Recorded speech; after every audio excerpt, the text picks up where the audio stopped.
Have you ever woken up in the middle of the night but had no idea why? You're exhausted and deep asleep, but all of a sudden you feel like something woke you up, but you aren't sure of what it was. If this has ever happened to you, don't worry, you are not alone. In today's video, you're going to find out the real reason why God wakes you up at night and what it means. But before that, please make sure to hit the like button and subscribe to our YouTube channel. As the day fades away and the night sky takes over, there's nothing quite as sweet as getting a good night's rest. Whether it's the relief of a long day's work or passing out after a night in town, sleep brings us all a sense of peace. But why would God sometimes interfere and wake us up in the middle of our resting period, when He knows this is the only time we have to rest? You see, we live in a spiritual world that is ruled by two major forces, good and evil. And whether we believe it or not, the spirit realm completely overrules the physical realm. But what we often forget is that while we may be fast asleep in our beds, the world continues to turn, and so does the presence of spiritual warfare. Have you ever wondered why most of the wickedness that takes place in the world occurs at night? Did you ever wonder why darkness is often associated with evil? That is because the devil finds nighttime as the best time for him to carry out his mischievous activities and go undetected. In fact, if God were to make us aware of the spiritual things that go on behind the scenes at night, most of us will stay wide awake. We would spend time praying rather than falling asleep. 1 John 5 verse 19 tells us, "And we know that we are of God, and the whole world lieth in wickedness." When God wakes you up in the middle of the night, it is because He wants you to pray and counter such evil forces ganged up against you. In Matthew 13, verse 25, the Bible tells us, "But while men slept, his enemy came and sowed tares among the wheat, and went his way." In other words, during our slumbers, the devil is actively working to bring chaos and destruction into our lives. It's to counter this silent but evil agenda that God wakes us up unexpectedly in the night. It's His way of sending you a warning of what's happening in the spiritual realm you can't see. It may seem unexpected and disruptive, but there is a reason for it.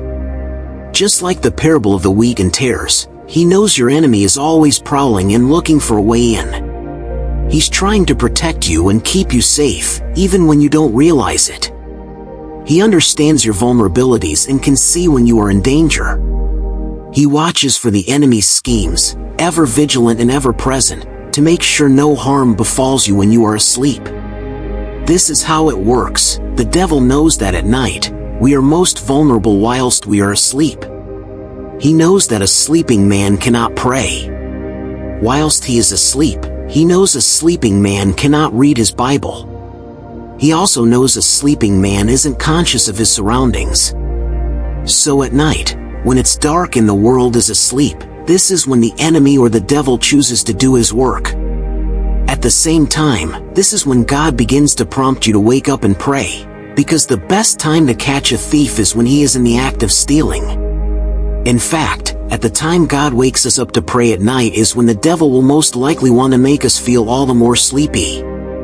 Have you ever wondered why you feel much more sleepy when it comes to waking up to pray? Remember how the disciples of Jesus also fell heavily asleep in the Garden of Gethsemane, just before Jesus was arrested? It isn't a coincidence that the time you feel most sleepy is when you really have to pray. If you were to wake up at that same time to check your phone or reply to text, you wouldn't feel so tired or sleepy. But when it comes to prayers, the devil makes sure to attack you with an intense desire for sleep. You feel his arms around you, whispering sweet but empty promises of rest. He tempts you to stay in bed, telling you that praying can't possibly make much of a difference anyway. He tells you there is no need for you to cut your sleep short just to pray.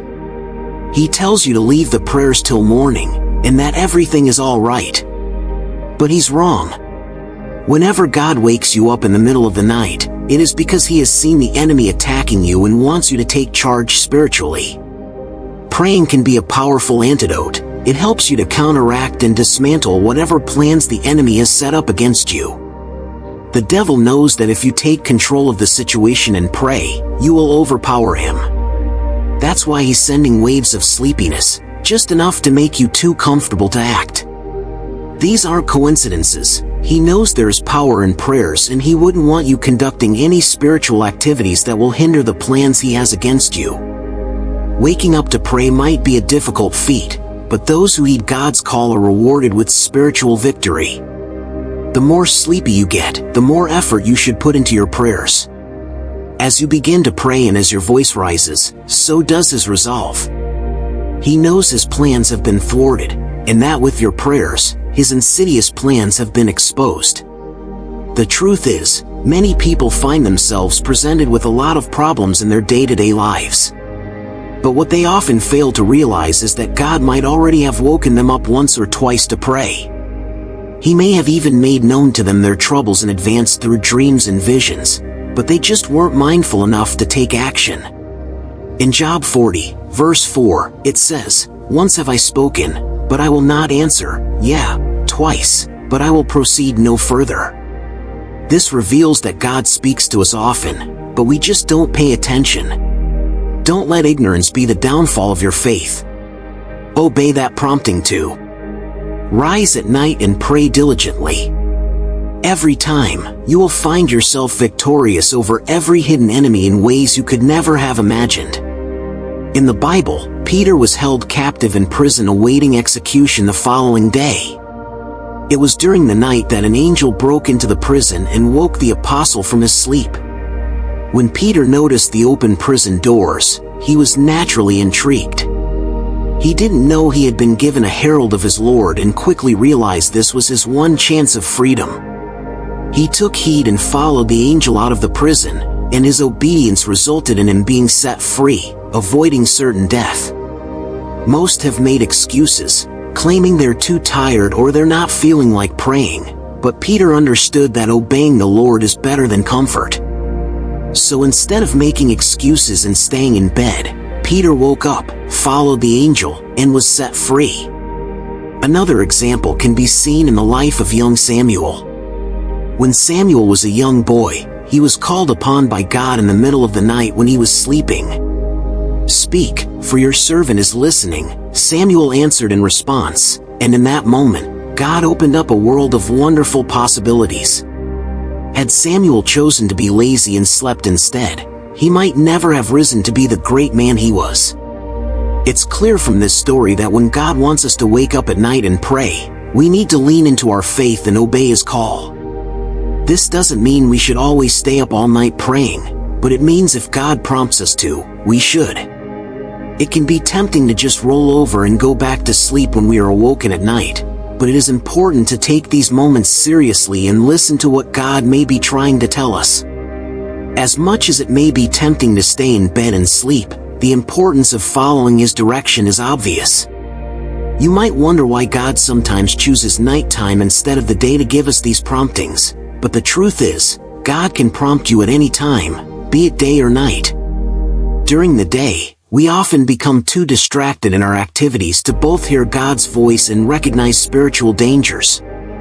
But when we sleep and the devil begins to set up his plan, God can open our eyes to see the truth better than ever before.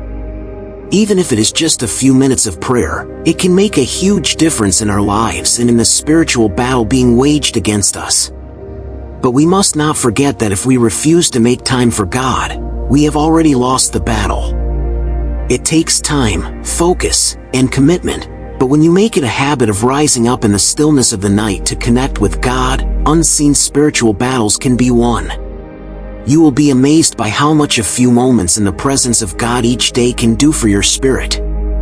Every time you wake up, speak to God first, just before you pick up your phone or speak to your friend, because only He alone can guarantee you a safe life, mentally, physically, and spiritually. A person who spends an hour at night praying is much more powerful than a man who spends an hour praying during the day. No wonder Jesus spent all night praying most at times, because he understood the power behind prayers. Though often hidden from our eyes, what's coming against us is nothing compared to the powerful and loving plans God has for us. When we honor Him and rest in Him, He will watch over us in the night and keep our souls safe and secure. So if you find yourself awoken in the middle of the night, be rest assured that God has something important to tell you. He's just waiting for you to listen. So there you have it. Thank you for watching. If you love our videos, please feel free to subscribe to our channel.